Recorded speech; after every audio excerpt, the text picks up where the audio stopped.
Lumabas kayo sa pamamahay ko ngayon din. Ang aking biyenan ay may hawak na milyon-milyong piso mula sa pagbenta niya ng malawak na lupang sakahan sa probinsya. Ngunit noong kinapos ako ng kaunting halaga para sa paunang bayad ng kondominium na ito, malamig niya akong tinanggihan ng walang kaabog-abog. Ngunit ngayon, sa mismong unang araw ng pagtuntong ko sa aking bagong tahanan, walang hiya siyang dumating hila-hila ang isang dambuhalang maleta. Buong pagmamalaking idineklara na aangkinin niya ang pangunahing silid-tulugan na may magandang balkonahe. Ngunit hindi alam ng biyenan ko na hawak ko na ang kanilang pinakamaruming lihim. At nasa mga kamay ko ang ebidensyang sasakal sa mga walang pusong taong ito. Ito ang simula ng isang malagim na paghihiganti ng isang babaeng muntik nang mawalan ng lahat ng pinahahalagahan niya sa buhay. Nang hawakan ko ang susi ng bagong unit, habang humahakbang sa sahig na amoy sariwang pintura at makinis na kahoy, hindi na puno ng kagalakan ang aking puso tulad ng lagi kong pinapangarap. Sa halip, isang mabigat na pakiramdam ang dumagan sa aking dibdib, tila isang malaking bato na pumipigil sa aking paghinga. Ang ginhawa na sa wakas ay naabot ko na ang aking pangarap. Pagkatapos ng maraming taon ng paghihirap, dugo at pawis ay nahaluan ng matinding pagod mula sa isang dekada ng pagtitiis. Kinailangan kong isakripisyo ang aking sariling kaligayahan upang bayaran ang mga simpleng pangarap na ito. Sa ating lipunan, kung saan ang utang na loob at obligasyon sa pamilya ay laging nakapasan sa balikat ng isang babae, labis-labis na ang aking tiniis. Kasisip-sip ko pa lamang ng malamig na hangin sa loob ng bahay at hindi pa man naibababa ang aking lumang bag. Umalingaw-ngaw na sa pasilyo ang ingay ng mga gulong ng maleta na kumikiskis sa mga baldosa. Ang tunog na iyon ay tila kumakamot sa aking pandinig, winawasak ang kapayapaang pilit kong binubuo. Nang lumingon ako, nanigas ang buong katawan ko na parang naging bato. Si Rosa, ang aking biyenan, ay nakatayo sa mismong pintuan. Nakasuot siya ng isang magarbong bestida na may malalaking bulaklak. Ang kanyang buhok ay kulot na parang dadalo sa isang malaking pista sa barangay. Sa isang kamay ay hila niya ang isang maletang halos kasing laki ng kalahati ng katawan niya at sa kabilang kamay ay isang malaking bag na punong-puno ng mga kung ano-anong gamit mula sa probinsya. Sa likuran niya ay si Maria, ang aking hipag, na hirap sa pagbitbit ng dalawang malalaking kahon ng karton, tagaktak ang pawis sa kanyang mataray at mapagkalkulang mukha. Tiningnan nila ang paligid ng aking bahay nang may ganoong pagiging natural at walang pakialam na tila ba sila ang mga reyna na nag-iinspeksyon ng kanilang sariling palasyo. Ang nakakasakal na init ng Maynila mula sa labas ay tila pumasok sa loob ng kwarto, kinukulong ako. Bago pa ako makapagsalita, humakbang na si Rosa papasok. Walang anumang bati ng pagbati para sa aking tagumpay. Walang tanong kung kamusta ako, hindi man lang niya hinintay na anyayahan ko siyang pumasok. Naglakad-lakad si Rosa sa loob ng sala. Ang kanyang matatalim na mata ay mabilis na nagmasid mula sa kisame hanggang sa makintab na sahig, mula sa sofa hanggang sa pader. Pagkatapos ay huminto siya sa tabi ng malaking salamin na pintuan patungo sa balkonahe kung saan makikita ang maingay at laging siksikan na kalsada ng EDSA. Tumango siya ng may kasiyahan at pagkatapos ay nagsalita ng napakagaan na tila ba ang lahat ng ito ay itinakda na ng Diyos, isang karapatan na hindi maaaring tutulan. Pwede na rin ang lugar na ito. Simula ngayon, gagamitin ko ang kwartong ito na may balkonahe. Kailangan ng mga matatanda ng lugar na maaliwalas at may sariwang hangin para hindi sumakit ang mga buto-buto. Bilang manugang, ang pagbibigay ng magandang kwarto sa iyong biyenan ay isang pagpapakita ng respeto at utang na loob. Nakatayo ako roon, hawak-hawak pa rin ng mahigpit ang susi hanggang sa mamuti ang mga kasukasuan ng aking mga daliri. Pakiramdam ko ay may nagbuhos ng malamig na yelo mula sa aking ulo hanggang sa talampakan. Hindi ako makapaniwala sa mga narinig ko. Upang mabili ang kondominium na ito sa gitna ng napakamahal at nakakasakal na syudad, kinailangan kong ibenta ang aking lumang sasakyan na naging kasama ko sa araw-araw na pagpasok sa trabaho. Pinalit ko iyon sa araw-araw na pakikipagsiksikan sa MRT at pag-akyat sa mga masisikip na jeepney. Tinitiis ang sikat ng araw at ang malalakas na buhos ng ulan tuwing panahon ng bagyo.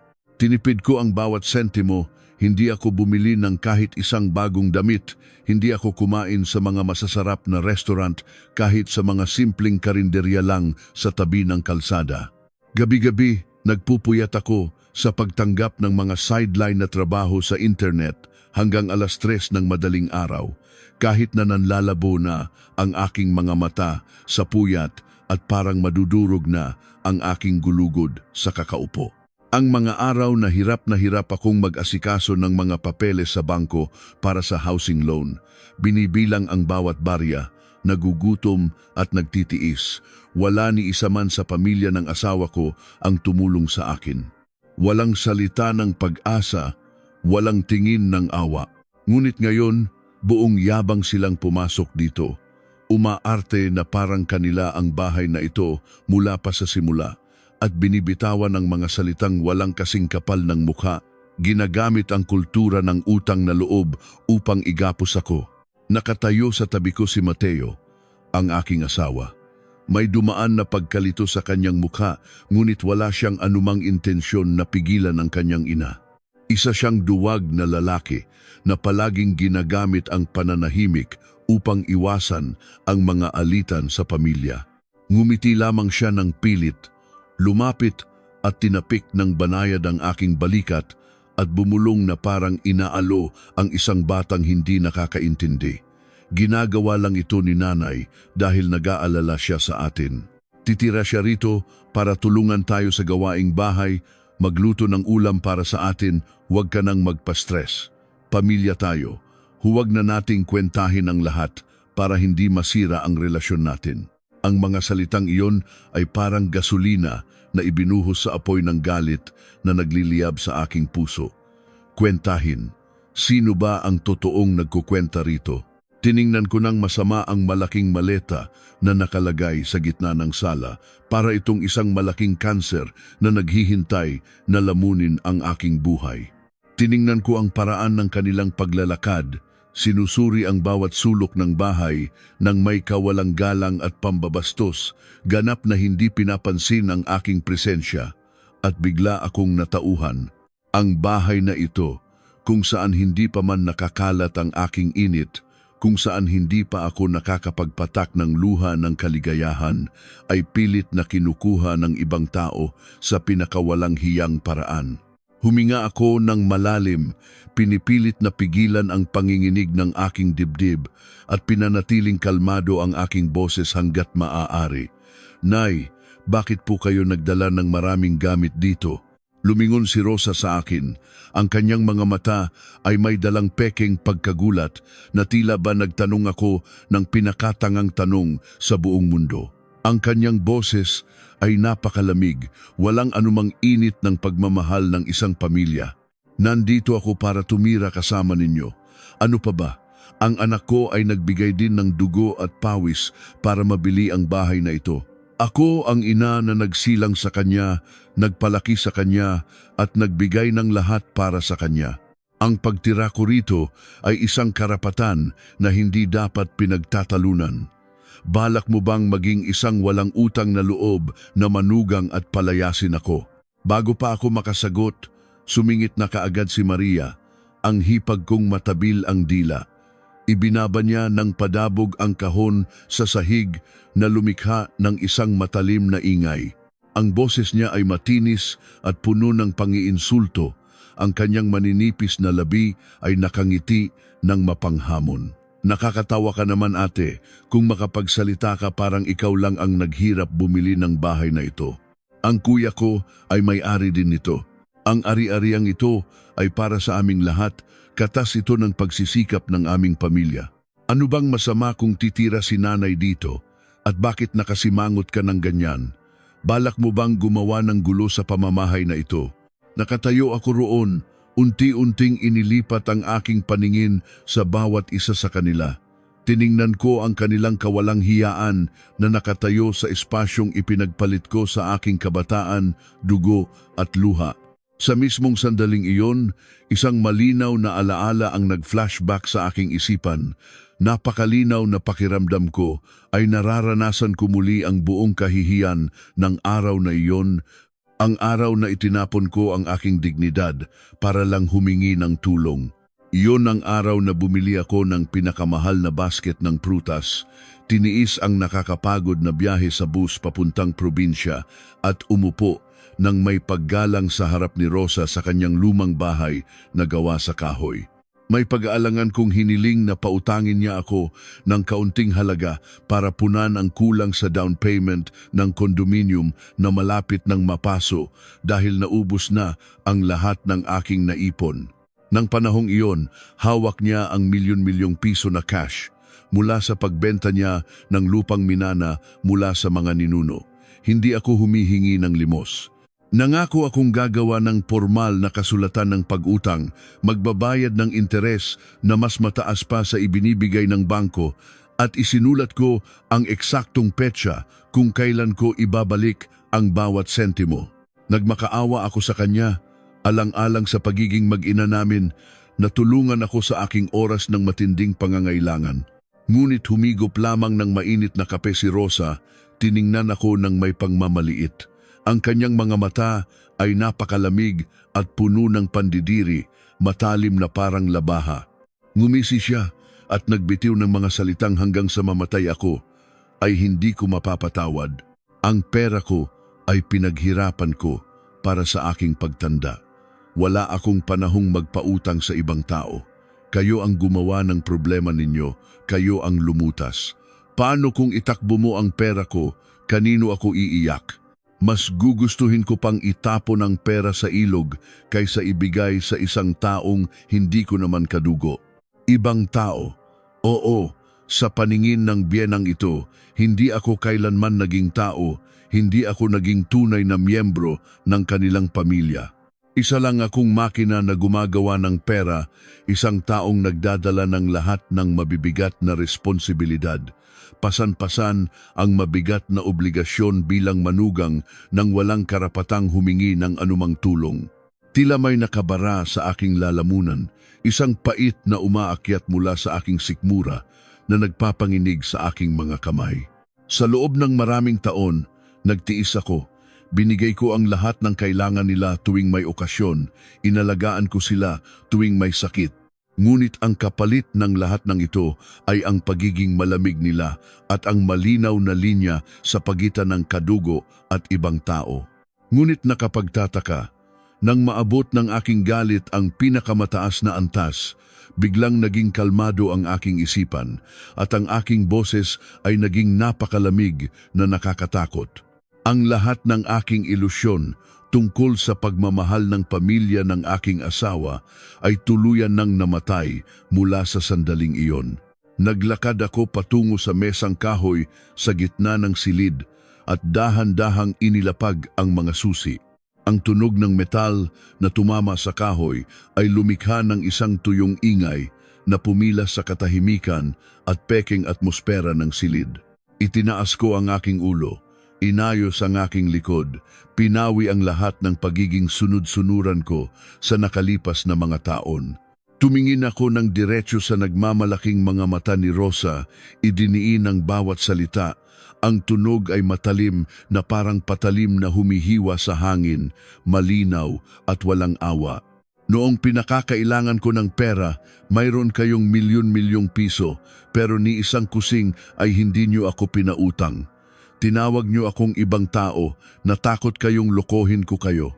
Ngunit ngayon, nang maubos ko ang aking lakas at ibinuwis ang aking buhay upang mabili ang bahay na ito, ang kapal ng mukha niyong magdala ng maleta rito para makitira, para pitasin ang bunga ng paghihirap ng isang ibang tao. Patawad. Ngunit ang bahay na ito ay hindi tumatanggap ng mga taong walang utang na loob at mapagsamantala. Hinihiling ko na lumabas kayo at ang inyong anak na babae sa pamamahay ko ngayon din. Huwag niyo na akong pilitin na tumawag ng security guard para kaladkarin kayo palabas. Tila nahigop ang lahat ng hangin sa loob ng sala, naging napakabigat at nakakasakal na parang pipigilan nito ang paghinga ng kahit na sino. Ang ingay ng mga sasakyan sa labas ay biglang nanahimik. Nanlaki ang mga mata ni Mateo habang nakatingin sa akin. Nakanganga ang bibig, nanginginig ang mga labi, ngunit walang lumalabas na salita. Ang kanyang kaduwagan ay malinaw na nakapinta sa kanyang namumutlang mukha. Nanlaki rin ang mga mata ni Maria sa sobrang gulat. Nakababa ang mga kamay, hindi makapaniwala na ang kanyang hipag na palaging nananahimik at nagtitiis sa loob ng maraming taon ay maglalakas loob na sumagot ng ganoon katalim at kaanghang. At si Rosa, ang kulay ng kanyang mukha ay nagbago mula sa mapupula dahil sa galit patungo sa pamumutla dahil sa pagkagulat. Ang kanyang mga mata na nagulat ay unti-unting naging puno na ang galit at sa huli ay naging isang napakasama at walang awang tingin, parang isang mabangis na hayop na inagawan ng masarap na pagkain. Sa buong panahon ng pagiging manugang ko sa pamilyang ito, hindi ako kailanman naglakas loob na taasan siya ng boses. Palagi kong sinasabi sa aking sarili na magtiis, magpakumbaba at yumuko upang mapanatili ang tinatawag na manipis na kapayapaan sa pamilya, sumusunod sa kultura ng paggalang sa mga nakatatanda ng walang pag-aalinlangan. Nilunok ko ang hindi mabilang na luha, nilinis ang gulo na ginawa nila, inasikaso ang bawat pagkain at tulog nila mula sa mamahaling gamot hanggang sa buwanang allowance na ipinapadala sa probinsya. Ngunit ngayon, nakatayo sa bahay na itinayo ko gamit ang aking sariling mga kamay mula sa wala, nakikita ang mga taong hindi man lang nag-abot ng tulong sa akin na ngayon ay walang hiyang sinusubukang agawin ang nag-iisang lugar na para sa akin. Alam kong hindi na ako pwedeng umatras. Kung aatras ako kahit isang hakbang lang sa araw na ito, tuluyan ko nang mawawala ang karapatang kontrolin ang aking sariling buhay. Dudurugin nila ako ng walang awa, gagawin nilang pangalawang impyerno ang bahay na ito. Ngunit sa mismong sandaling humakbang ako paharap, handang itulak ang maletang iyon palabas ng pinto, aksidenteng napadpad ang aking paningin sa isang salansan ng mga dokumento na nakasilip mula sa medyo bukas na bag ni Rosa. Isang kislap ng liwanag ang dumaan, ang mga nakabold na numero, ang mga nakasulat na tala ng utang at ang pulang tatak ng isang iligal na sindikato ng pagpapautang o sangla ay tumambad sa aking paningin, nagbubunyag ng isang malupit na katotohanan na matagal na nilang itinatago. Lumalabas na ang pagdating ng maletang ito ay hindi lang simpleng pag-uugaling mapang-angkin. Ano ang itinatagong dambuhalang utang ng pamilyang ito? Kaya nila ako sinusubukang ubusin hanggang buto. At ano ang naging papel ng asawa ko na kasama kong natutulog gabi-gabi sa mapanganib na larong ito na nagbabantang lamunin ang aking buhay? Ang pulang tatak ng selyo at ang mahabang hanay ng mga numero sa kapirasong papel na iyon ay tila mga nagliliyab na uling na unti-unting sumusunog sa aking mga paningin. Kahit mabilis lamang ang aking pagsulyap, sapat na iyon upang maiukit sa aking isipan ang pangalan ng isang kilala at malupit na sindikato na nagpapautang ng patumbasan sa aming probinsya. Isang samahan na walang sinasanto, kilala sa panggigipit, pananakot at pagkuha ng mga ari-arian ng mga taong hindi nakakabayad sa kanilang napakalaking interes. Biglang bumilis ang tibok ng aking puso, tila isang tambol na binabayo ng pagkalakas-lakas sa loob ng aking dibdib. Ang lahat ng pagtataka ko kung bakit sila nagmamadaling lumipat sa aking bagong bahay ay biglang nagkaroon ng napakalinaw at nakakakilabot na kasagutan. Hindi lang sila naghahanap ng komportableng matutulugan, naghahanap sila ng taguan, at higit sa lahat, naghahanap sila ng bagong ari-arian na maaari nilang isangla o ibenta upang bayaran ang kanilang mga nagkapatong-patong na utang. Mabilis na napansin ni Rosa ang direksyon ng aking paningin. Agad na nagbago ang kanyang mukha mula sa pagiging mapagmataas ay napalitan ito ng matinding pagkataranta. Walang pakundangan niyang sinipa ang kanyang maleta patungo sa akin upang harangan ang aking paningin at mabilis na isinara ang siper ng kanyang sisidlan. Nanginginig ang kanyang mga kamay, isang panginginig na hindi nagmumula sa katandaan kundi sa takot na nabunyag ang kanyang pinakatatagong lihim. Ngunit huli na ang lahat. Nakita ko na. At ang pagtatangka niyang itago iyon ay lalo lamang nagpatunay sa aking mga hinala. Ang dugo sa aking mga ugat ay tila naging yelo sa sobrang lamig, ngunit ang aking isipan ay nagliyab sa matinding galit. Gagamitin nila ako. Gagamitin nila ang bahay na pinagbuwisan ko ng buhay bilang pambayad sa kanilang mga kasalanan. Wala na akong inaksayang panahon, ang kaunting awa at paggalang na natitira sa aking puso para sa kanila bilang mga kadugo ng aking asawa ay tuluyan nang naging abo. Itinuro ko ang pintuan at sumigaw ng buong lakas, isang boses na hindi ko akalaing magmumula sa aking sariling lalamunan. Lumabas kayo. Lumabas kayo ngayon din bago ko ipatawag ang mga bantay ng gusaling ito at ipakaladkad kayo palabas. Wala kayong karapatang dalhin ang mga dumi at utang ninyo sa pamamahay ko. Ang salitang utang ay tumama kay Rosa na parang isang matalim na palaso. Nanlaki ang kanyang mga mata at umiling siya ng mabilis, pilit na itinatanggi ang anumang ibig kong sabihin. Ngunit dahil na corner, pinili niyang gamitin ang pinakamatandang sandata ng mga mapang-abusong biyenan ang gumawa ng malaking eskandalo upang ipahiya ang manugang. Bigla siyang humagulgol ng napakalakas, isang pekeng pag-iyak na umaalingaw-ngaw sa buong pasilyo. Hinampas niya ang kanyang dibdib at nagsimulang sumigaw upang marinig ng mga kapitbahay. Diyos ko, tingnan ninyo ang ginagawa ng babaeng ito. Pinalalayas niya ang sarili niyang biyenan. Walang kwentang manugang. Wala kang utang na loob. Pinakain ko ang asawa mo. Pinalaki ko siya. Tapos ganito ang igaganti mo sa akin. Tulungan ninyo ako. Inaalipusta ako ng babaeng ito. Napasugod si Maria at hinawakan ang braso ng kanyang ina. Sinasabayan ang pag-arte nito.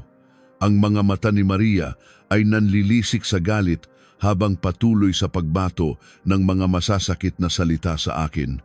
Walang kaluluwa. Tandaan mo ang araw na ito, isusumpa ka ng langit dahil sa pang-aapi mo sa nanay ko. Samantala, si Mateo ay nakatayo lamang sa isang gilid, namumutla at pinagpapawisan. Pilit siyang lumalapit sa akin. Inaabot ang aking kamay upang patahanin ako. Bumubulong na pakiusap na huwag ko na raw palakihin ang gulo dahil nakakahiya sa mga bagong kapitbahay. Nakakahiya. Iyon lang ang naiisip ng lalaking ito. Hindi ang kaligtasan ko, hindi ang kapakanan ng aming pamilya, kundi ang hiya na dulot ng kanyang ina na pilit sumisira sa aking tahanan. Tinabig ko ng napakalakas ang kamay ni Mateo. Huwag mo akong hawakan. Kung hindi mo kayang palayasin ang pamilya mo, ikaw mismo ang sumama sa kanila palabas. Ang banta kong iyon ay nagpatigil kay Mateo. Alam niyang hindi ako nagbibiro. Alam niyang nasa pangalan ko ang titulo ng bahay na ito at wala siyang anumang karapatan upang ipilit ang gusto niya. Dahil sa takot na tuluyan ko siyang palayasin, dahan-dahan niyang nilapitan ang kanyang ina at hinila ang maleta nito. Nay, tama na po. Umuwi na muna tayo. Marami na ang nakatingin. Bulong niya habang iniiwasan ang aking matalim na tingin. Patuloy sa pagwawala si Rosa, pilit na nagpipumiglas. Ngunit nang makita niyang lumapit ang dalawang bantay ng gusali na tinawag ng mga nagreklamong kapitbahay, wala siyang nagawa kundi ang magpadala sa paghila ng kanyang anak. Habang naglalakad palabas, lumingon si Rosa sa akin. Ang kanyang mukha ay basang-basa ng peking luha, ngunit ang kanyang mga mata ay puno ng matinding puot at pagbabanta. Hindi pa tayo tapos. Babae ka. Tandaan mo iyan.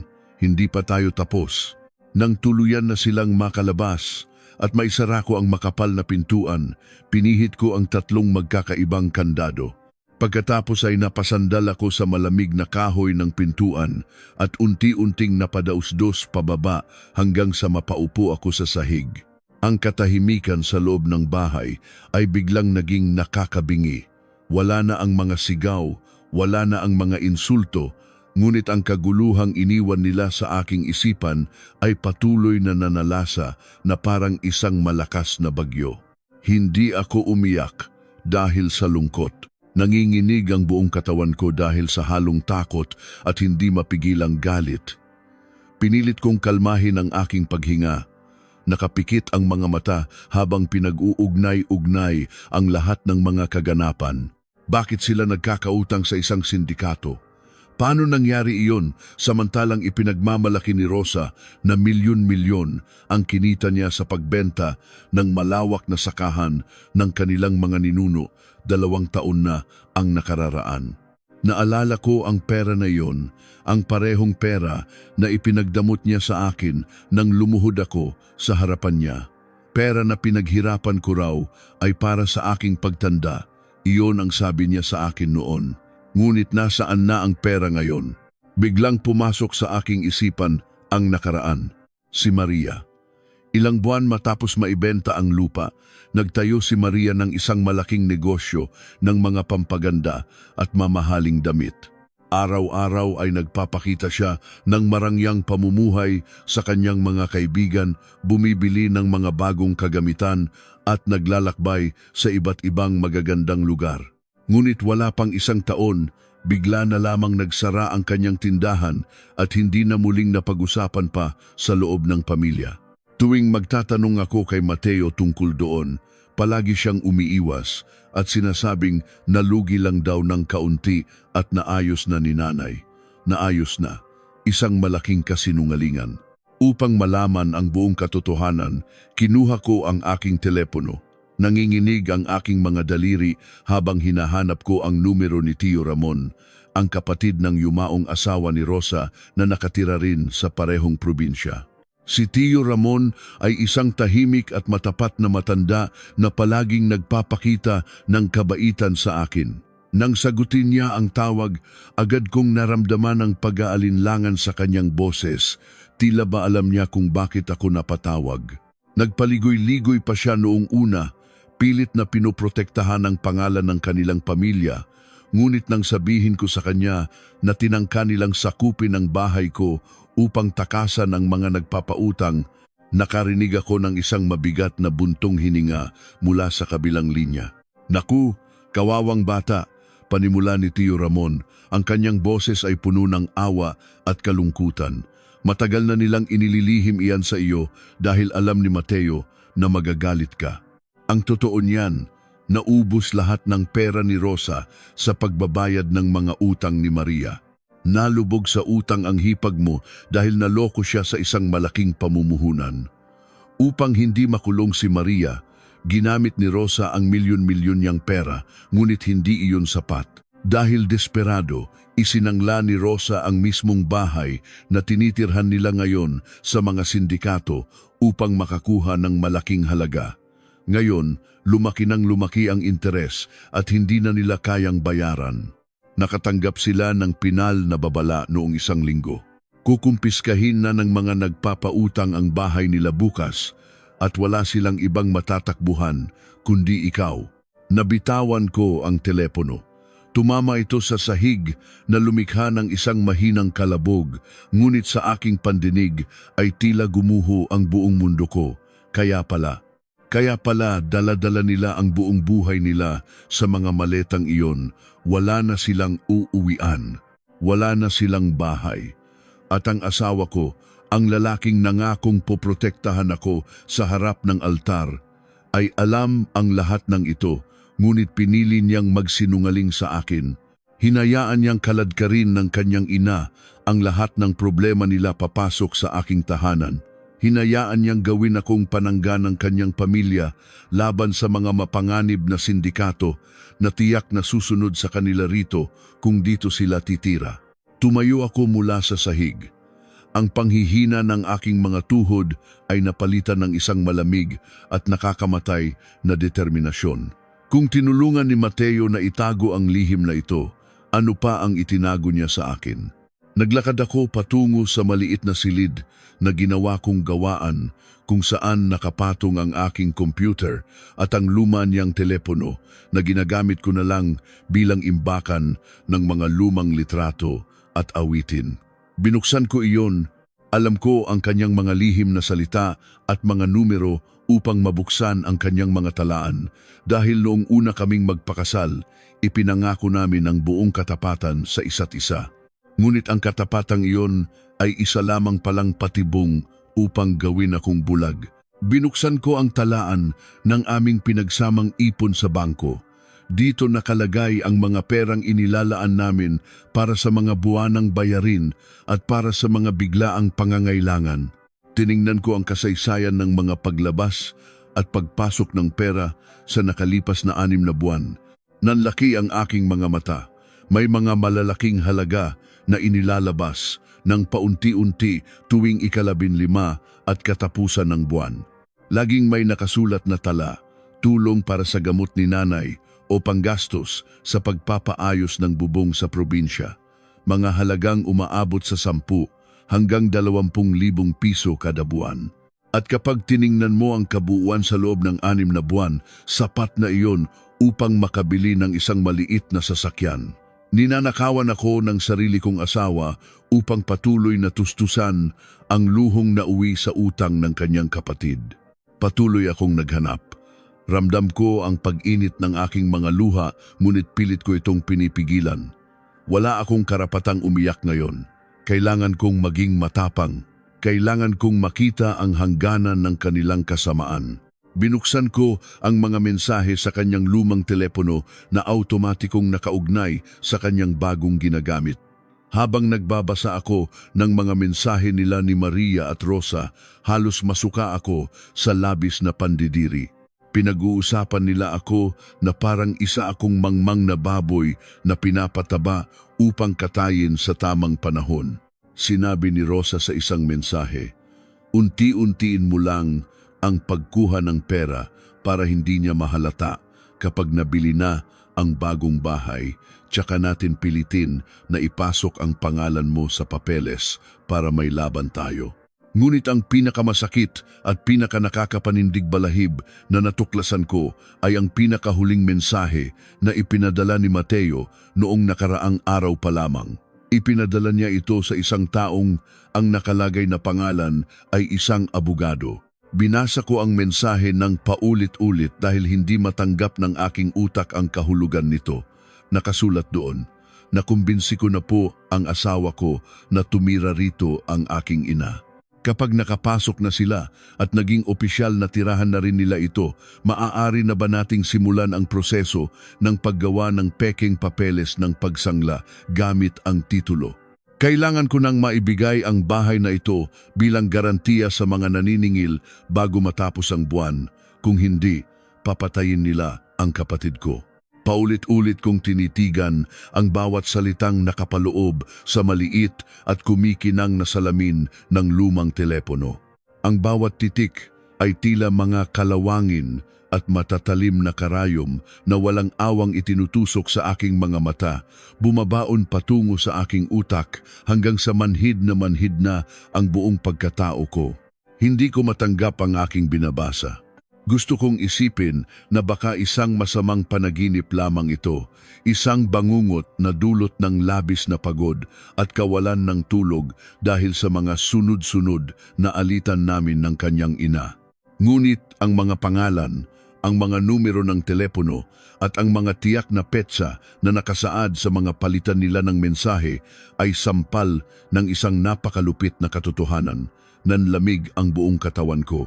Parang hinigop ng isang dambuhalang halimaw ang lahat ng dugo sa aking mga ugat. Napakapit ako ng mahigpit sa gilid ng mesang kahoy upang hindi ako tuluyang bumagsak sa sahig. Ang aking asawa, ang lalaking pinangakuan ko ng walang hanggang pag-ibig sa harap ng dambana, ang taong inakala kong magiging kakampi ko sa lahat ng unos ng buhay, ay nakikipagsabwatan pala sa isang demonyo upang ibenta ang aking kaluluwa at ang aking pinaghirapang tahanan. 10 taon, 10 mahahaba at nakakapagod na taon kong pinagsilbihan ang lalaking ito. Mula sa mga araw na nag-uumpisa pa lamang kami at umuupa sa isang masikip at mainit na kwarto kung saan tumutulo ang bubong tuwing bumabagyo hanggang sa pagbangon namin upang magkaroon ng kaunting ginhawa.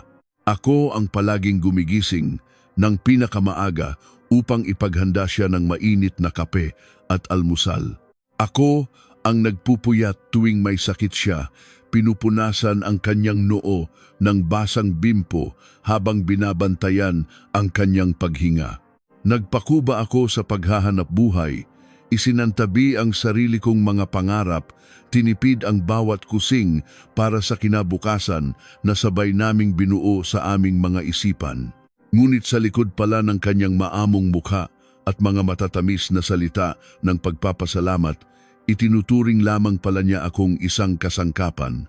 Isang tangang baka na pinapataba lamang upang ialay bilang pambayad sa mga kasalanan ng kanyang sariling dugo at laman. Hindi lang niya ako ninakawan ng pera na pinagpaguran ko hanggang sa sumakit ang aking mga buto. Ninakawan niya ako ng tiwala, ng dignidad, ng kalayaan at ng paniniwala sa kabutihan ng tao. At ngayon, nagbabalak siyang ipasok ako sa isang bitag kung saan maaari kong ikamatay o ikulong habang buhay dahil sa mga pekeng dokumento. Bago pa man tuluyang lamunin ng matinding kalungkutan at pag-iyak ang aking isipan, nanaig ang isang malamig at nakakapanindig balahib na galit. Isang galit na nagpatahimik sa aking mga paghikbi. Wala na akong luhang iluluha pa para sa isang traidor. Mabilis at nanginginig kong inilabas ang aking sariling telepono. Binuksan ko ang kamera at kinuhanan ng malilinaw na litrato ang bawat pahina ng kanilang pag-uusap.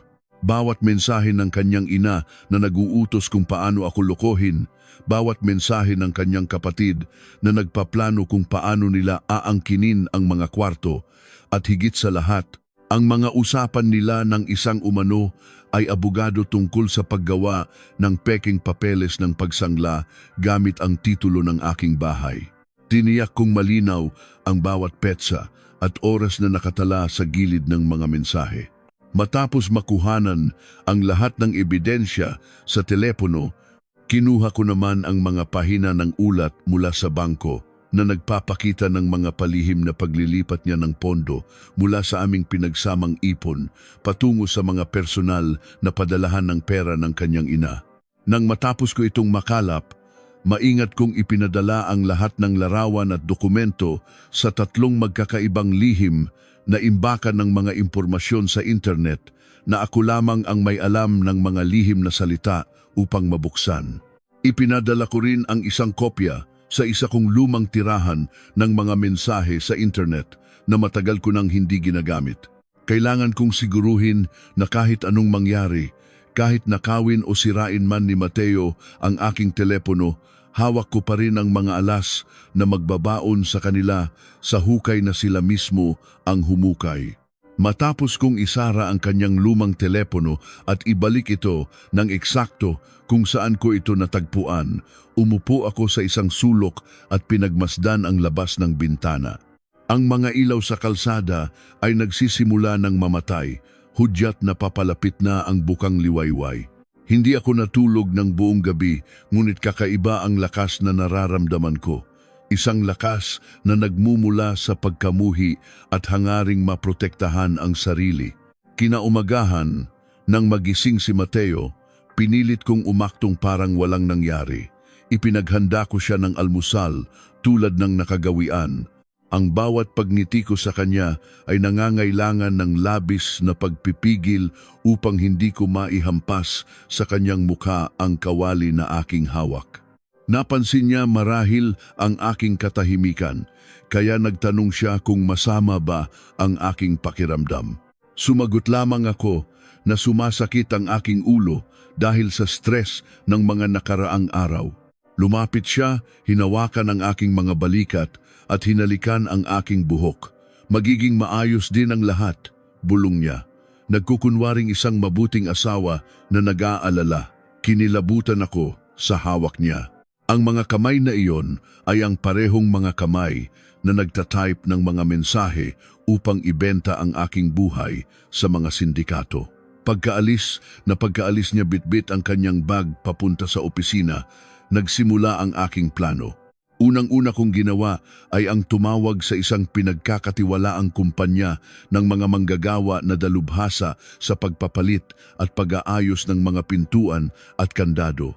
Nagbayad ako ng karagdagang halaga upang dumating sila agad sa loob ng 1 oras.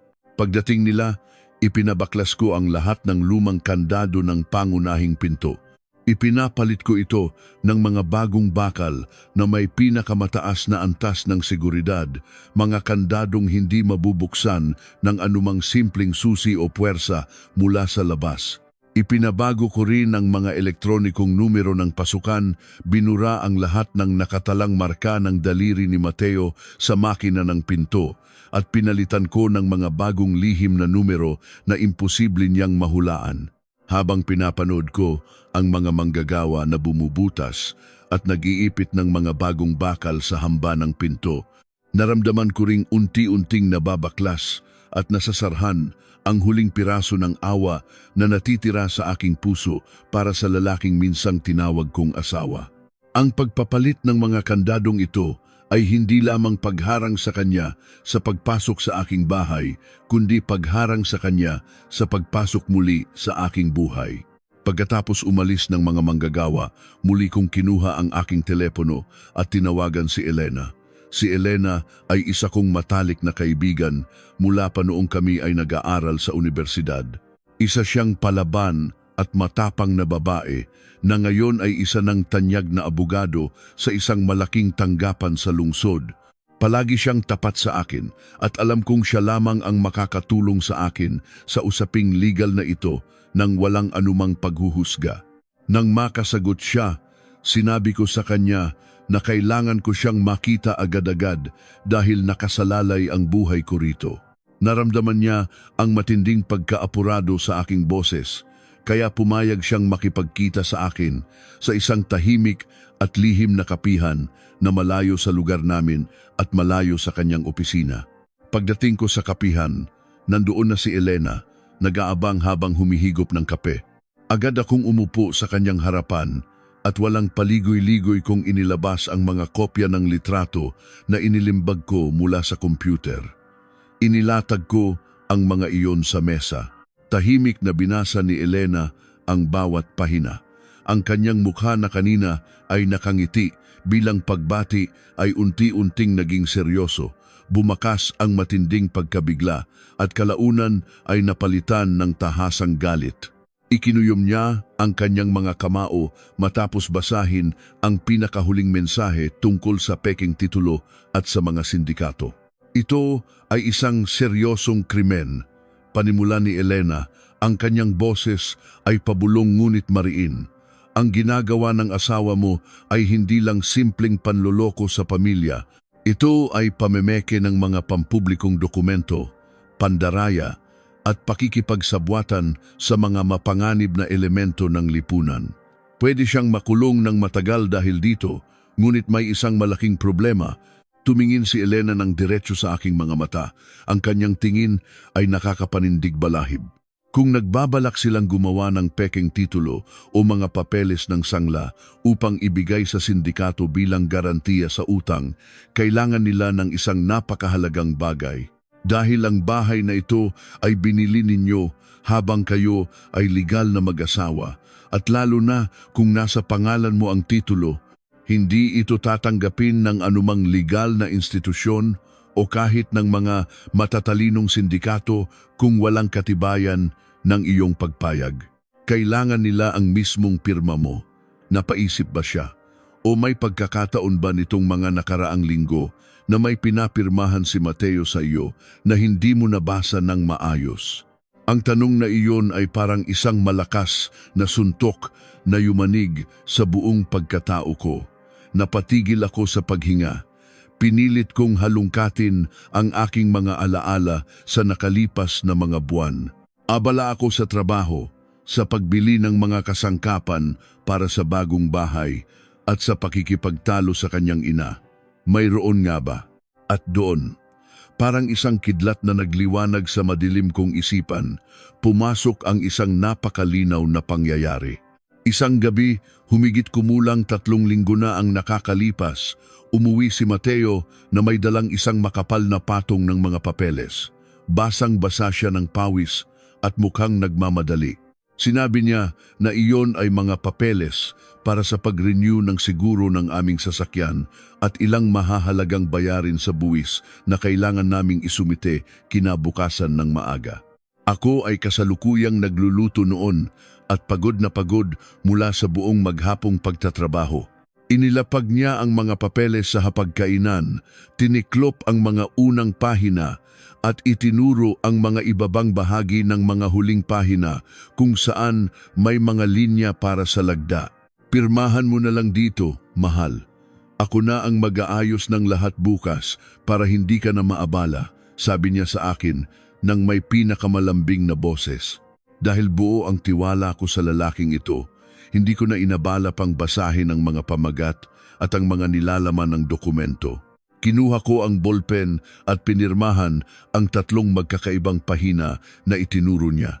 Nang maalala ko iyon, nanginig ang aking mga labi. Napahawak ako sa aking mukha dahil sa matinding pagsisisi at pagkamuhi sa aking sariling katangahan. Sinabi ko iyon kay Elena. Napapikit ng mariin si Elena at napabuntong hininga ng malalim. Ginawa kanyang mangmang sa sarili mong bahay.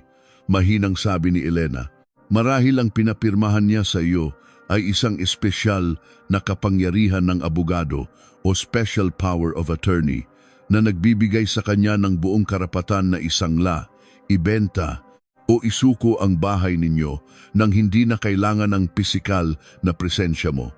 Ang tiwala mo ang mismong ginamit niya upang ibaon ka ng buhay sa hukay. Ngunit huwag kang mag-alala. Dugtong niya nang makita ang matinding takot sa aking mukha. Dahil may hawak tayong ebidensya ng kanyang masamang balak at pagtatapat sa mga mensaheng ito na peke ang intensyon ng dokumentong iyon, maaari nating ipawalang bisa iyon sa korte. Ngunit kailangan na nating kumilos ng mabilis. Hindi mo na siya pwedeng pabalikin sa bahay mo. Kailangan na nating ihanda ang formal na reklamo at ang mga papeles para sa tuluyang paghihiwalay. Nagpasalamat ako kay Elena at mabilis na nagpaalam. Pag-uwi ko sa bahay, ang aking mga hakbang ay hindi na mabigat dahil sa kalungkutan, kundi mabigat dahil sa determinasyon. Pagpasok ko sa loob ng aming kwarto, agad kong binuksan ang kanyang mga aparador. Walang pagdadalawang isip kong hinablot ang kanyang mga damit, mga pantalon, mga sapatos at lahat ng kanyang mga personal na gamit na nabili mula sa pera na pinaghirapan namin pareho. Isiniksik ko ang lahat ng iyon sa 2 malalaking itim na bagahe. Hindi ako umiiyak habang ginagawa ito. Ang bawat pagtupi at pagbato ko ng kanyang mga gamit sa loob ng bagahe ay isang malamig at kalkuladong pagbura sa kanyang presensya sa aking buhay. Pagkatapos isara ang mga bagahe, kinaladkad ko ang mga ito palabas ng aking unit at inilagay ng maayos sa pasilyo malapit sa pintuan. Pumasok ako muli sa loob, isinara ang pinto at isinabit ang makapal na kadenang bakal bilang karagdagang harang mula sa loob. Umupo ako sa sopa sa gitna ng sala, nakatingin lamang sa pintuan. Ang araw ay unti-unting lumubog at ang kadiliman ay bumalot sa labas ng gusali. Wala akong binuksang ilaw maliban sa isang maliit na lampara sa sulok. Naghintay ako. Naghintay ako na parang isang hukom na handang magbaba ng pinakamabigat na hatol sa isang kriminal na akusado. Bandang 7:00 ng gabi, nakarinig ako ng mga pamilyar na yabag mula sa labas ng pasilyo, sunod-sunod at nagmamadaling mga hakbang. Pagkatapos ay narinig ko ang pagkagulat nang makita niya ang mga bagahe sa labas. Sumunod ay ang tunog ng susi na pinipilit ipasok sa butas ng kandado. Ilang beses niyang sinubukan, pinihit ng pinihit, ngunit hindi pumasok ang susi. Narinig ko ang kanyang pagpindot sa mga numero sa elektronikong makina, ngunit tumunog lamang ito ng malakas na hudyat ng pagkakamali. Dahil sa pagkabigo at labis na pagkalito, nagsimula siyang kalampagin ang pinto. Buksan mo ang pinto. Anong kalokohan ito? Bakit nasa labas ang mga gamit ko? Bakit hindi ko mabuksan ang pinto? Buksan mo ito. Sigaw ni Mateo mula sa labas. Ang boses niya ay pinipilit na hindi masyadong malakas upang hindi marinig ng mga kapitbahay, ngunit puno ng inis at autoridad. Dahan-dahan akong tumayo. Naglakad ako patungo sa pintuan at binuksan iyon, ngunit iniwang nakakabit ang makapal na kadenang bakal kaya't nakaawang lamang ang pinto ng ilang pulgada. Sumilip ang mukha niyang namumula sa galit sa awang ng pinto. Nang makita niya ang aking mukha na walang anumang emosyon, medyo napaatras siya. Anong nangyayari sa iyo? Nasiraan ka na ba ng bait? Bakit pinalitan mo ang mga kandado at itinapon ang mga gamit ko sa labas? Pabulong ngunit mariin niyang tanong. Pilit pa rin ginagamit ang pananakot ng isang asawa. Hindi ako sumagot agad. Sa halip, kinuha ko ang isang malaking kayumangging sobre na inihanda ko kanina. Sa loob ng sobreng iyon ay ang mga kopya ng litrato ng kanyang mga mensahe, ang talaan ng mga perang ninakaw niya sa aming bangko at ang payo ng aking abogado. Inihagis ko ang sobre sa puwang ng pinto at bumagsak iyon sa kanyang mga paanan. Basahin mo kung bakit, malamig at patay kong tugon, hindi na kita asawa, isa ka ng kriminal at magnanakaw sa aking paningin. May pagtatakang pinulot ni Mateo ang sobre. Nang buksan niya ito at ilabas ang mga papel, sapat ang ilaw sa pasilyo upang makita ko kung paano mabilis na nawala ang lahat ng kulay sa kanyang mukha. Naging kasing puti ng papel ang kanyang balat. Nanginginig ang kanyang mga kamay habang binabasa ang mga patunay ng kanyang pagkakanulo, lalo na ang mga usapan nila tungkol sa paggawa ng peking papeles ng aking bahay. Umiling siya ng umiling. Tila hindi makapaniwala na ang kanyang mga pinakatagong demonyo ay nabunyag sa liwanag. Mahal, pwede ko itong ipaliwanag. Hindi ito ang inaakala mo.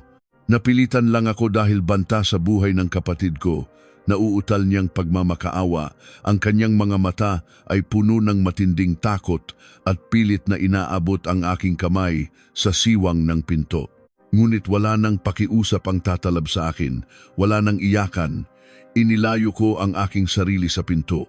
Dalhin mo na ang mga gamit mo at umalis ka na bago ko patawagin ang mga pulis. Magkita na lang tayo sa korte, sabi ko. Handa nang isara ng tuluyan ng pinto. Ngunit nang marinig niya ang salitang pulis at korte, biglang nagbago ang anyo ni Mateo.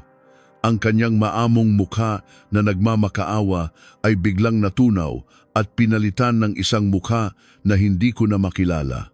Isang mukha ng halimaw na na-corner. Tumawa siya, isang maitim at mapang-asar na tawa na nagpatindig ng aking mga balahibo. Itinulak niya ng malakas ang pinto, pinipilit itong buksan, kaya't bumaon ng mahigpit ang kadenang bakal. Tiningnan niya ako nang may mga mata ng isang tunay na estranghero, puno ng kasamaan at desperasyon. Masyado kang huli kung akala mo mapipigilan mo pa ako, mariin at nakakakilabot niyang bulong. Akala mo ba na panalo mo na ang laban na ito dahil nagpalit ka ng kandado at alam mo na ang totoo, wala ka nang magagawa. Nasa mga kamay na ng sindikato ang orihinal na titulo at ang papel na pinirmahan mo mismo. Ang pangalan mo ang nakasulat bilang pangunahing nangutang, hindi kami. Kahit hindi ako makapasok diyan, sila mismo ang pupunta rito anumang oras mula ngayon upang singilin ka hindi lamang ng bahay na ito, kundi ng mismong buhay mo. Ang malamig na hangin mula sa pasilyo ay tila naging yelo na tumagos sa aking mga buto nang marinig ko ang huling babala ni Mateo. Sila mismo ang pupunta rito anumang oras mula ngayon upang singilin ka hindi lamang ng bahay na ito, kundi ng mismong buhay mo. Ang mga salitang iyon ay umalingaw-ngaw sa aking isipan, paulit-ulit, tulad ng isang sirang plaka na nagbabadya ng kamatayan. Isinara ko ang pinto ng buong lakas at ibinalik ang mabigat na kadena. Nanginginig ang aking mga tuhod, kaya napasandal ako sa malamig na pader. Unti-unting dumausdos pababa hanggang sa maramdaman ko ang tigas ng sahig. Gusto kong sumigaw. Gusto kong umiyak hanggang sa maubos ang aking luha. Ngunit walang luhang lumabas sa aking mga mata. Ang takot na kanina lamang ay nagpapabilis sa tibok ng aking puso ay mabilis na napalitan ng isang nakakapapasong galit. Galit na kayang sumunog ng buong pagkatao. Hindi ako papayag. Hindi ako papayag na ang bahay na pinagbuwisan ko ng dugo at pawis ay mapunta lamang sa mga kamay ng mga kriminal dahil sa kasakiman ng isang duwag na lalaki at ng kanyang sakim na pamilya. Tumayo ako, pinunasan ng malamig na pawis sa aking noo at kinuha ang telepono. Wala nang oras para magluksa sa isang patay na pagsasama. Kailangan kong kumilos. Tinawagan ko muli si Elena. Kahit malalim na ang gabi, sinagot niya ang aking tawag. Nanginginig ang aking boses habang isinasalaysay ko ang mga huling binitiwang salita ni Mateo. Nakinig si Elena ng tahimik at pagkatapos ay nagbigay ng mga tagubilin na tila isang general na naghahanda sa isang digmaan. "Makinig ka sa akin," mariing sabi ni Elena mula sa kabilang linya.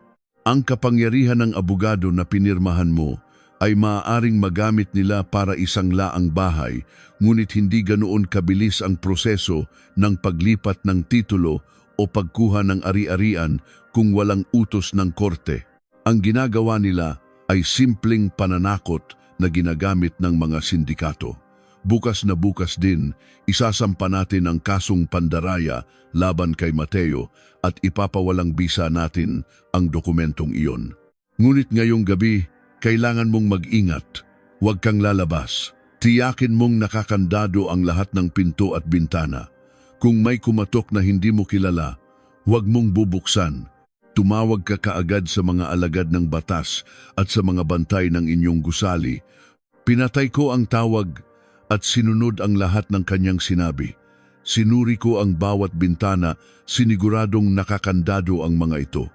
Kumuha ako ng isang makapal na piraso ng kahoy at inilagay iyon sa gilid ng aking kama. Hindi ako nakatulog ng gabing iyon. Ang bawat kaluskos, ang bawat yabag sa labas ng pasilyo, ang bawat tunog ng sasakyan na dumadaan sa ibaba ay nagpapabilis ng aking paghinga. Nakaupo lamang ako sa dilim, naghihintay, nakikinig. Ang katahimikan ng gabi ay mas nakakabingi kaysa sa ingay ng araw.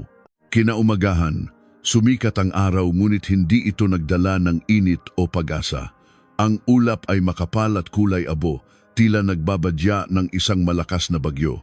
Maaga akong umalis ng bahay, maingat na nagmamasid sa paligid kung may mga kahina-hinalang tao na nag-aabang sa akin. Dumiretso ako sa tanggapan ni Elena.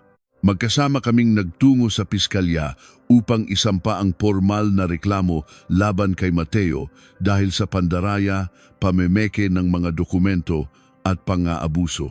Dala namin ang lahat ng katibayan, ang mga larawan ng kanilang pag-uusap, ang talaan ng mga ninakaw na pera at ang mga dokumento ng bangko. Habang pinipirmahan ko ang mga papeles ng reklamo, naramdaman ko ang unti-unting paglaya mula sa mga kadenang gumapos sa akin sa loob ng 10 taon. Ngunit ang laban ay hindi pa tapos. Pag-uwi ko sa aking gusali bandang hapon, nakita ko ang isang pamilyar na sasakyan na nakaparada sa tapat. Isang itim na sasakyan na walang plaka, madilim ang mga salamin, kumabog ng malakas ang aking dibdib. Pinilit kong maglakad ng normal papasok sa gusali, binati ang mga bantay sa ibaba at sumakay sa asensor. Paglabas ko sa aking palapag, bumungad sa akin ang 3 malalaking lalaki. Sila ay may mga matitikas na pangangatawan, puno ng mga marka sa balat at nakasuot ng maitim na damit. Nakatayo sila mismo sa harap ng aking pintuan.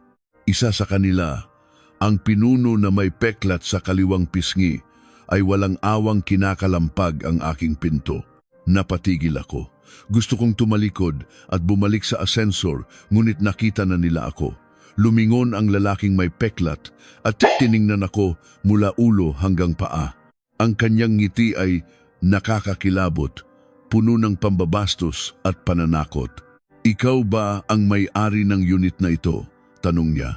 Ang kanyang boses ay malalim at magaspang. "Ikaw ba ang asawa ni Mateo?" Pinilit kong patatagin ang aking mga tuhod. Itinaas ko ang aking baba at tiningnan siya ng diretso sa mata. Hindi ko ipapakita sa kanila na natatakot ako. "Oo, ako nga." "Ano ang kailangan ninyo sa pamamahay ko?" Matapang kong sagot. Natawa ang tatlong lalaki. Lumapit ng bahagya ang pinuno at naglabas ng isang makapal na sobreng kayumanggi. Ikinumpas niya iyon sa aking harapan. "May malaking utang ang asawa mo at ang kanyang ina sa aming amo. Milyon-milyon.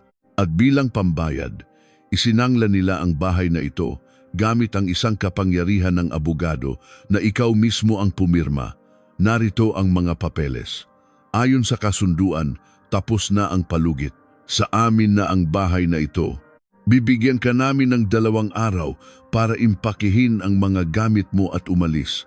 Kung hindi, kami mismo ang magtatapon sa iyo sa labas. At maniwala ka, ayaw mong makita kung paano kami magtapon ng basura." Hindi ako kumurap.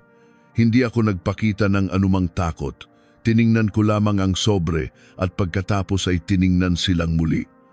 "Alam ninyo ba kung ano ang hawak ninyo?" Malamig kong tanong. "Mga peking dokumento. Nalinlang din kayo ng asawa ko." Wala na kaming kaugnayan. Sinampahan ko na siya ng kasong pandaraya ngayong umaga mismo, kasama ang lahat ng ebidensya na nagpapatunay na peke ang intensyon ng pagpapapirma niya sa akin. Ipapawalang bisa ng korte ang kapangyarihang iyan. Kaya kung gusto ninyong mabawi ang pera ninyo, huwag ako ang singilin ninyo. Hanapin ninyo si Mateo at ang kanyang pamilya. Nawala ang ngiti sa mukha ng lalaking may peklat. Kumunot ang kanyang noo at nagdilim ang kanyang paningin. Tila hindi niya inaasahan na sasagutin ko siya ng ganito katapang. Akala marahil nila ay madali akong masisindak dahil isa lamang akong babaeng nag-iisa. "Huwag mo kaming daanin sa mga kaso-kaso mo, babae. Wala kaming pakialam sa batas ninyo. Ang batas namin ay ang perang inutang, kailangang bayaran. Nakapangalan sa iyo ang titulo. Nakapirma ka sa kasunduan. Kung hindi namin makukuha ang bahay na ito, ikaw ang pagbabayarin namin. May presyo rin ang buhay mo." Banta niya, sabay hakbang ng mas malapit sa akin hanggang sa maamoy ko ang hininga niyang amoy usok at alak. Palihim kong ipinasok ang aking kamay sa loob ng aking bag at pinindot ang pindutan ng aking telepono upang kuhanan ng tunog ang aming pag-uusap. Nakahanda na ito kanina pa. "Kung ganoon, magkita na lang tayo sa husgado," matigas kong sabi. "At isa pa, nakikita ninyo ba ang itim na bilog sa itaas ng pasilyong ito? Nakaturo iyon sa atin. Kamera ng seguridad iyan. At nakakonekta iyan ng direkta sa tanggapan ng pamamahala ng gusaling ito at sa himpilan ng mga alagad ng batas. Alam na nilang nandito kayo. Kung sasaktan ninyo ako ngayon, hindi kayo makakalabas ng buhay sa gusaling ito." Napatingala ang tatlong lalaki. Totoong may kamera ng seguridad doon, bagaman hindi ito direktang nakakonekta sa mga alagad ng batas tulad ng sinabi ko. Ngunit sapat na ang kasinungalingang iyon upang mag-alangan sila. Nagkatinginan sila. Ayaw ng mga sindikatong tulad nila ng malaking atensyon. Ang gusto lamang nila ay manakot ng tahimik. Bumuntong hininga ang lalaking may peklat at itinuro ako gamit ang kanyang nanginginig na daliri. "Sige, matapang ka. Pagbibigyan kita ngayon. Ngunit tandaan mo, hindi kami titigil. Babalikan ka namin." At sa susunod na magkita tayo, wala nang mga kamera ang makakapagligtas sa iyo. Tinalikuran nila ako at mabilis na naglakad patungo sa hagdanan sa halip na sa asensor. Tiniyak kong nakalayo na sila bago ako mabilis na pumasok sa aking unit at muling isinara ng mahigpit ang pintuan.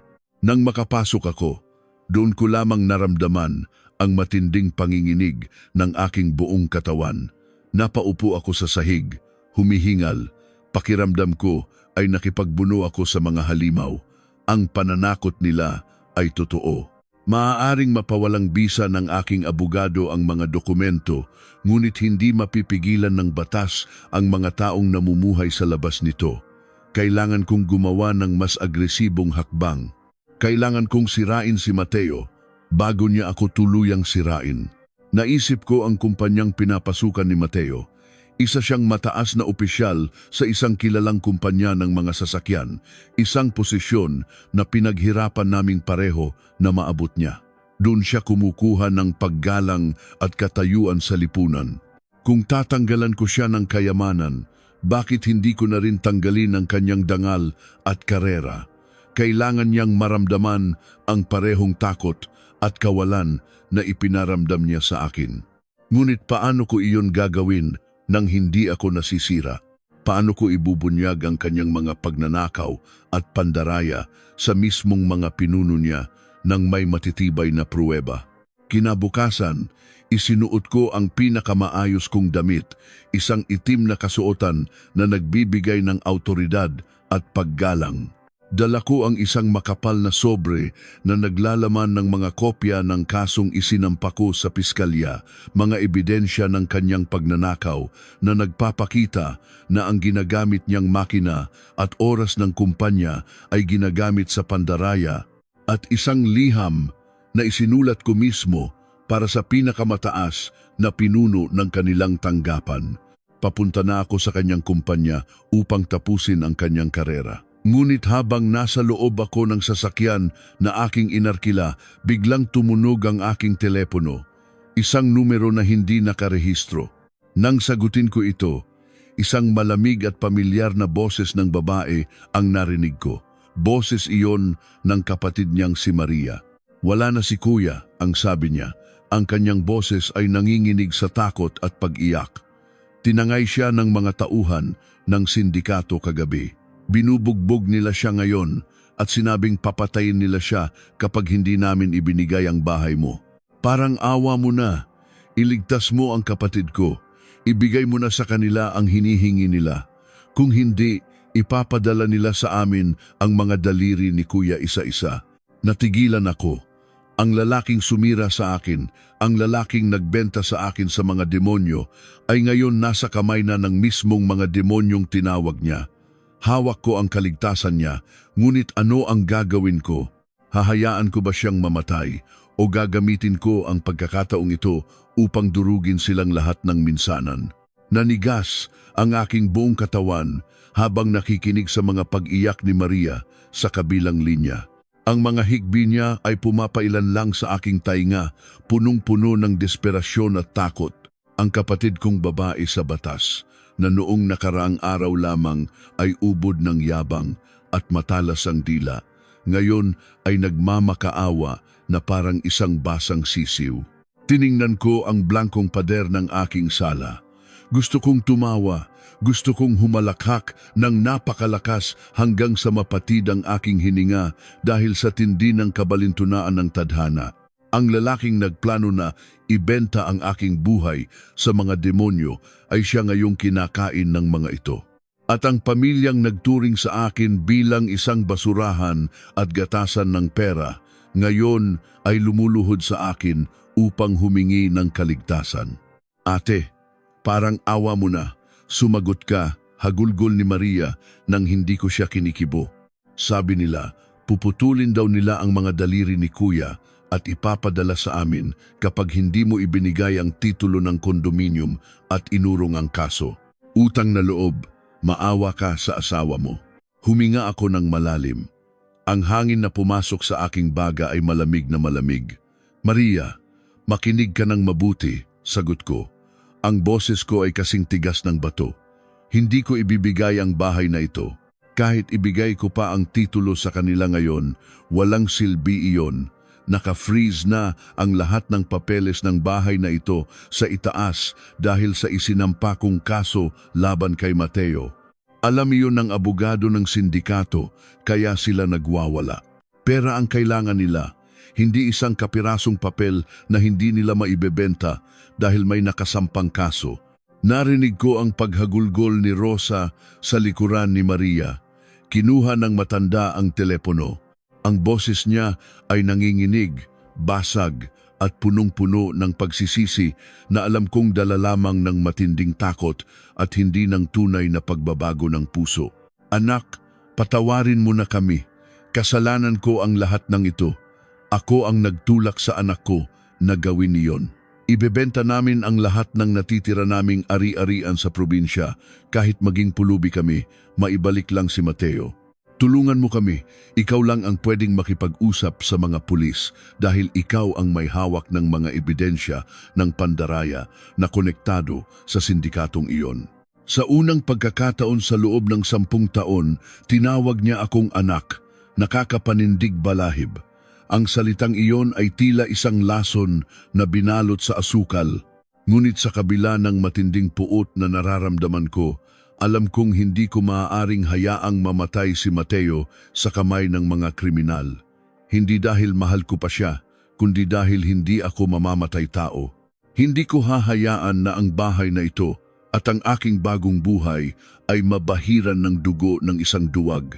At higit sa lahat, kailangan kong makitang nabubulok si Mateo at ang sindikatong iyon sa loob ng malamig na rehas ng bilangguan upang pagbayaran ang bawat sentimo at bawat patak ng luha na ninakaw nila sa akin.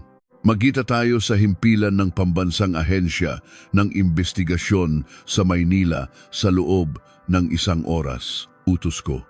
Dalhin ninyo ang lahat ng mensahe ng sindikato. Kapag hindi kayo dumating, bahala na kayong mamulot ng mga daliri ng anak mo. Pinatay ko ang tawag at agad na nag-ayos. Isinuot ko ang aking pinakamatibay na sapatos at isang simpleng damit. Walang pag-aalinlangan, nagtungo ako sa himpilan ng pambansang ahensya ng investigasyon, partikular sa dibisyon na lumalaban sa mga organisadong krimen. Pagdating ko roon, naabutan ko sina Rosa at Maria na nakaupo sa isang mahabang upuang kahoy sa labas ng tanggapan. Namumutla sila, magulo ang mga buhok at ang mga mata ay namumugto sa kakaiyak. Nang makita ako ni Rosa, bigla siyang tumayo at sa harap ng maraming tao at mga investigador, lumuhod siya sa aking harapan. Hinawakan niya ang aking mga binti at umiyak ng napakalakas. Patawarin mo ako. Patawarin mo ang isang masamang biyenan, humihikbi niyang sigaw. Iligtas mo ang anak ko. Tiningnan ko siya pababa. Ang babaeng palaging nakataas ang kilay, ang babaeng nagsabi na mas gugustuhin pa niyang itapon ang kanyang pera sa ilog kaysa tulungan ako, ngayon ay nakadapa sa malamig na sahig, sumahalik sa aking mga paa. Hinila ko ang aking binti at lumayo ng bahagya. Tumayo na kayo riyan, malamig kong sabi. Hindi nakakatulong ang pag-iyak ninyo. Pumasok na tayo sa loob at harapin ang mga investigador. Sa loob ng tanggapan, inilatag ko sa mesa ng punong investigador ang lahat ng ebidensya na inihanda ko noon pa man kasama ang aking abogado.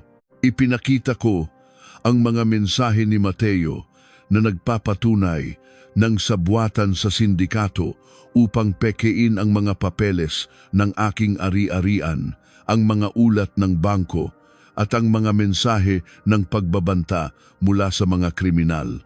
Ipinakita naman ni Maria ang mga text na naglalaman ng banta sa buhay ng kanyang kapatid, pati na rin ang mga larawan ni Mateo na duguang nakatali sa isang madilim na silid na ipinadala sa kanila kaninang madaling araw.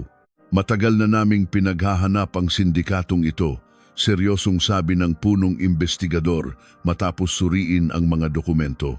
Kilala sila sa pagpapautang na may patumbasan at marami na silang inagaw na mga lupa at buhay. Matalino ang ginawa mo, Mrs. dahil isinampa mo na ang kasong pandaraya laban sa iyong asawa at naipa-freeze ang ari-arian, nawalan sila ng paraan para makuha ang bahay mo ng legal, kaya sila gumagamit ng dahas ngayon. Magkakasa kami ng isang operasyon upang iligtas ang asawa mo at hulihin ang mga tarantadong ito. Ngunit kailangan namin ang kooperasyon mo. Ikaw ang gusto nilang kausapin dahil ikaw ang lehitimong may-ari ng titulo. Pumayag ako, wala na akong atrasan. Pinlano ng mga investigador na tawagan ko ang numero ng sindikato gamit ang telepono ni Maria. Tinuruan nila ako kung ano ang dapat kong sabihin upang mapahaba ang usapan at matuntun nila kung saan nagmumula ang signal ng tawag. Nang magring ang telepono, halos marinig ko ang sarili kong pintig ng puso. Sinagot ito ng isang lalaki. Ang boses ay pamilyar. Ito ang boses ng lalaking may peklat na pumunta sa aking pintuan kahapon. Sino ito? Magaspang niyang tanong. Ako ang asawa ni Mateo, ang may-ari ng bahay na gusto ninyong angkinin, matapang kong sagot. Tumingin ako sa mga investigador na kasalukuyang nagmamatyag sa mga kagamitan sa pag-trace ng tawag. Aba, ang matapang na misis. Tumawa ang lalaki, isang tawang nakakapanindig balahib. Nagbago na ba ang isip mo? Handa mo na bang ibigay ang bahay mo kapalit ng buhay ng magnanakaw mong asawa? Hindi ko ibibigay ang titulo ng bahay ko, mariin kong sagot, sinisiguradong hindi manginig ang aking boses. Pero handa akong magbayad ng buong halaga ng utang nila. Nakapag-ipon ako ng sapat na pera. Sabihin ninyo sa akin kung saan tayo pwedeng magkita para ibigay ko ang pera kapalit ni Mateo. Kung sasaktan ninyo siya, wala kayong makukuha kahit isang kusing. Tumahimik ang kabilang linya. Alam kong nag-iisip siya. Gusto nila ng pera at ang inaalok ko ay mas mabilis kaysa sa pagbenta ng isang nakaw na titulo. Sige, pumayag siya makalipas ang ilang sandali. Ngunit tandaan mo, kapag may kasama kang pulis, tutuluyan ko ang asawa mo sa mismong harapan mo. Magkita tayo sa lumang gawaan ng yelo sa dulo ng kalsada ng San Jose, malapit sa Kakahuyan. May 1 oras ka para makarating dito. Bumagsak ang linya. Tumango ang punong investigador. Nakuha namin ang eksaktong lokasyon nila. Nasa isang inabandonang bodega nga sila sa probinsya ng Cavite. Tama ang sinabi niyang lugar. Ihahanda na namin ang puwersa. Ikaw, Mrs., sasama ka sa amin sa isang nakasibilyang sasakyan. Hindi ka bababa hanggat hindi namin nasisiguro ang lugar. Sumakay ako sa sasakyan ng mga investigador. Naiwan sina Rosa at Maria sa himpilan, umiiyak at naghihintay ng balita. Habang bumibiyahe kami patungo sa Cavite, madilim na ang kalangitan at nagsimula ng pumatak ang malakas na ulan. Ang mga patak ng tubig ay malakas na humahampas sa salamin ng sasakyan, kasabay ng tunog ng mga sirena ng pulis na nakasunod sa amin ng palihim. Iniisip ko ang lahat ng nangyari sa loob lamang ng ilang araw. Mula sa araw na pilit nilang kinukuha ang aking bahay hanggang sa natuklasan ko ang pagtataksil ng aking asawa, at ngayon narito ako patungo sa isang mapanganib na lugar upang iligtas ang lalaking sumira sa aking buhay. Nang makarating kami sa paligid ng inabandonang bodega, ipinag-utos ng kapitan na patayin ang lahat ng ilaw at makina. Tahimik na pumalibot ang mga armadong pulis sa malaking istruktura na yari sa kalawangin na yero at sirang semento. Mula sa kinauupuan ko sa loob ng sasakyan, nakita ko ang mahinang liwanag mula sa loob ng bodega. Bumaba ang punong investigador at nagbigay ng hudyat sa kanyang mga tauhan. Nagsimula ang paglusob. Narinig ko ang malalakas na kalabog ng mga pinto na sinisira, ang sigawan ng mga pulis at ang mga utos na dapa at ibaba ang mga armas. Ngunit sa gitna ng kaguluhan, isang malakas na putok ng baril ang umalingaw-ngaw. Napasigaw ako at napayuko sa loob ng sasakyan. Pagkatapos ng unang putok, sunod-sunod na nagkapalitan ng putok. Nakakabingi, nakakatakot. Pakiramdam ko ay nasa loob ako ng isang masamang pelikula na walang kasiguraduhan kung sino ang mabubuhay at sino ang mamamatay. Ilang sandali pa, unti-unting humupa ang ingay. Binuksan ng isang investigador ang pinto ng aking sasakyan at inalalayan akong lumabas. "Ligtas na ang lugar, misis. Pasok tayo," sabi niya. Habang naglalakad ako papasok sa madilim at mabahong bodega, nakita ko ang ilang mga lalaking nakadapa sa sahig at nakaposas, kabilang na ang lalaking may peklat. Ngunit hindi doon nakatuon ang aking pansin. Sa pinakagitna ng silid, nakaupo sa isang silyang kahoy si Mateo. Puno ng dugo ang kanyang mukha, nakaposas ang mga kamay sa likuran at umiiyak ng parang bata. Ligtas siya, buhay siya. Ngunit nang makita niya ako, ang reaksyon niya ay hindi pasasalamat. Bigla siyang tumayo, pilit na kumawala sa hawak ng isang pulis na umaalalay sa kanya. Tiningnan niya ako nang may pinakamasamang tingin na nakita ko sa buong buhay ko. Isang tingin na puno ng galit, paninisi at pagkamuhi.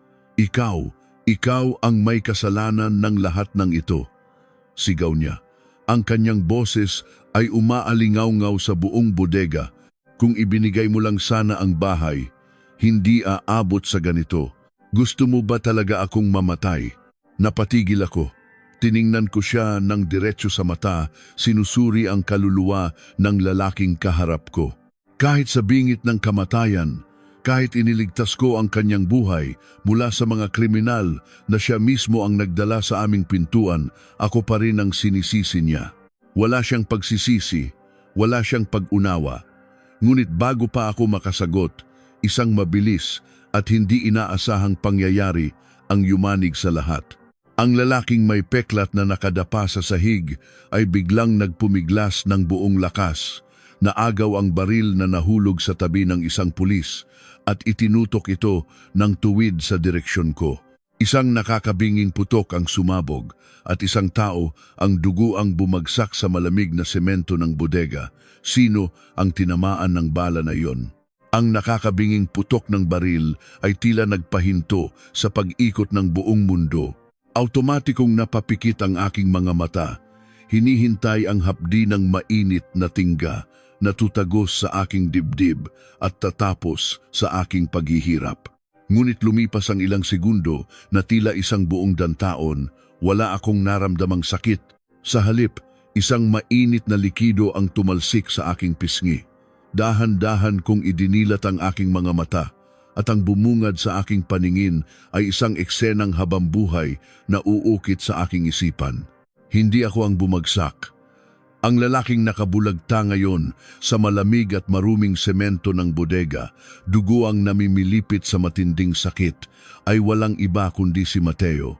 Sa kanyang labis na takot at pagpapanik noong makita niyang nakatutok sa akin ang baril at handa ng kalabitin ng kriminal, sinubukan niyang tumakbo palayo patungo sa pintuan upang iligtas ang kanyang sarili. Sa kanyang pagtakbo, hindi sinasadyang humarang ang kanyang katawan sa direksyon ng bala. Tumama ang punglo sa kanyang kanang balikat, malapit sa kanyang dibdib. Bago pa man makapagpaputok muli ang lalaking may peklat, umulan ng bala mula sa mga alagad ng batas. Sunod-sunod na putok ang bumaon sa katawan ng kriminal hanggang sa tuluyan itong bumagsak, naligo sa sariling dugo at nawalan ng buhay. Napuno ng usok, amoy ng pulbura, at masangsang na amoy ng kalawang ang buong bodega. Nakatayo lamang ako roon, nanlalamig at walang kakayahang gumalaw. Nakatingin ako kay Mateo na ngayon ay humahagulgol, nakahawak sa kanyang nagdurugong balikat, nagmamakaawa ng tulong sa mga pulis na nakapaligid sa kanya. Lumapit sa kanya ang mga manggagamot na kasama ng pangkat. Habang isinasakay siya sa higaan upang dalhin sa sasakyang tagapagligtas, nagtama ang aming mga paningin. Wala na ang puot at paninisi sa mga mata niya. Napalitan ito ng matinding pakiusap, sakit at takot sa kamatayan. Ngunit sa pagtingin ko sa kanya, napagtanto ko ang isang napakalinaw na katotohanan. Wala na akong maramdaman para sa kanya. Walang awa, walang lungkot, walang pagmamahal. Parang nakatingin lamang ako sa isang estrangherong inani, ang mga tinik na siya mismo ang nagtanim. Ang lalaking minsang minahal ko nang higit sa aking sarili ay namatay na sa aking puso bago pa man siya tamaan ng balang iyon. Dinala si Mateo sa pinakamalapit na pagamutan upang operahan at tanggalin ang bala. Dahil bahagi ako ng investigasyon bilang pangunahing biktima, kinailangan kong sumunod upang magbigay ng pahayag. Pagdating ko sa pasilyo ng pagamutan, naabutan ko roon sina Rosa at Maria. Nang makita ako ni Rosa, nagbago ang kanyang anyo.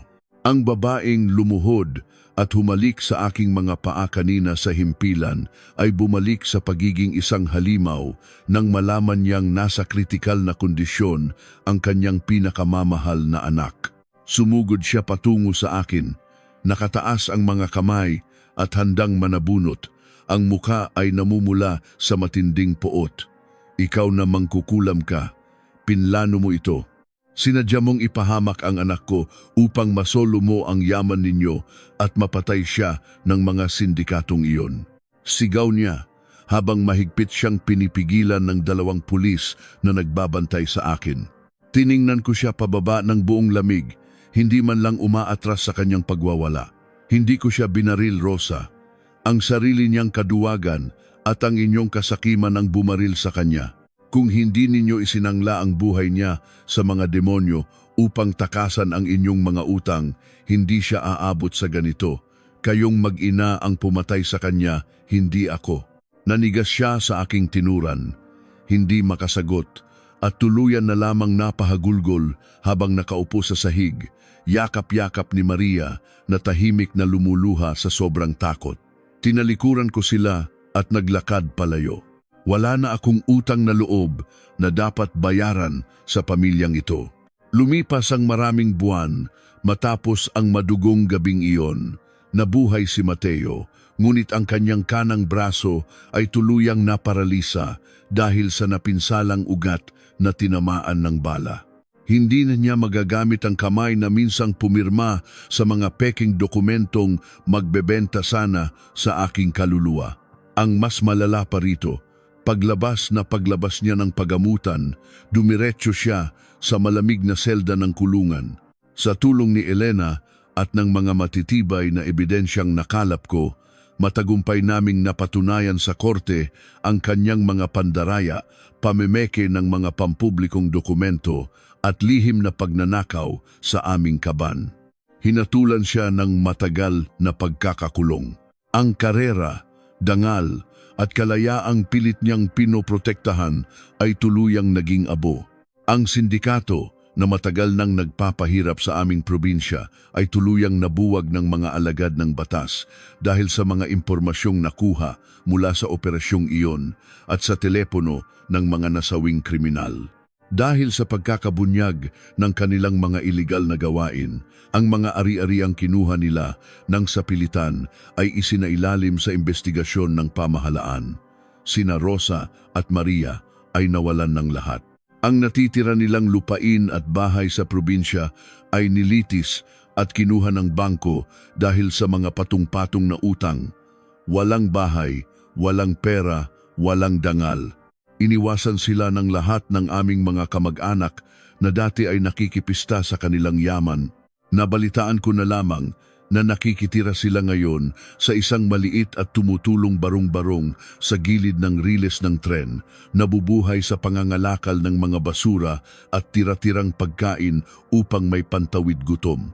Ang kanilang pagmamataas ay tuluyan ng dinurog ng tadhana na sila mismo ang humubog.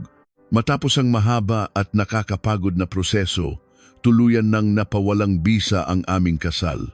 Naging solong pag-aari ko ang lahat ng karapatan sa kondominium na pinagbuwisan ko ng dugo at luha. Wala nang mga pekeng titulo. Wala nang mga anino ng nakaraan na susubok umangkin sa aking pinaghirapan.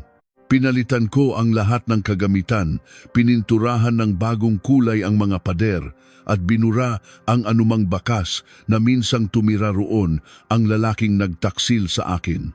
Isang hapon, nakatayo ako sa balkonahe ng aking silid. Ang araw ay unti-unting lumulubog, nagbibigay ng ginintuang liwanag sa buong lungsod.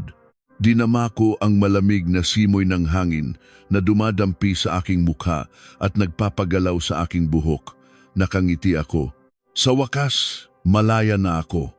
Ang bahay na ito ay hindi na isang piitan ng mga obligasyon, panloloko at pang-aabuso. Ito ay isa ng muog ng aking sariling lakas, katatagan at kalayaan. Ako na ang ganap na nagmamay-ari ng aking buhay at wala nang sinumang makakapanakit sa akin. Habang pinagmamasdan ko ang papalubog na araw at ninanamnam ang matamis na kapayapaan na matagal kong ipinaglaban, biglang tumunog ang kampanilya ng aking pintuan. Isang mahaba, matining at malamig na tunog na bumasag sa perpektong katahimikan ng buong bahay. Kumunot ang aking noo. Wala akong inaasahang bisita ngayong araw. Ang mga gwardiya sa ibaba ay may mahigpit na bilin na huwag magpapanhik ng sinuman nang walang pahintulot ko, lalo na matapos ang mga nangyari. Dahan-dahan akong naglakad patungo sa pintuan. Ang bawat hakbang ko ay mabigat, sinasabayan ng mabilis at kabadong pintig ng aking puso. Huminto ako at sumilip sa maliit na butas ng makapal na pintuan. Walang tao sa labas. Ngunit nang ibaba ko ang aking paningin sa sahig, ang nakita ko ay nagpatigil sa pagdaloy ng dugo sa aking mga ugat. Isang itim na sobre ang nakasingit sa awang ng pinto at sa mismong ibabaw nito may mga patak ng sariwang dugo na dahan-dahang gumagapang sa makinis na baldosa. Sino ang nakapasok sa aking palapag at anong bagong bangungot ang naghihintay na mabuksan sa loob ng madugong sobreng iyon?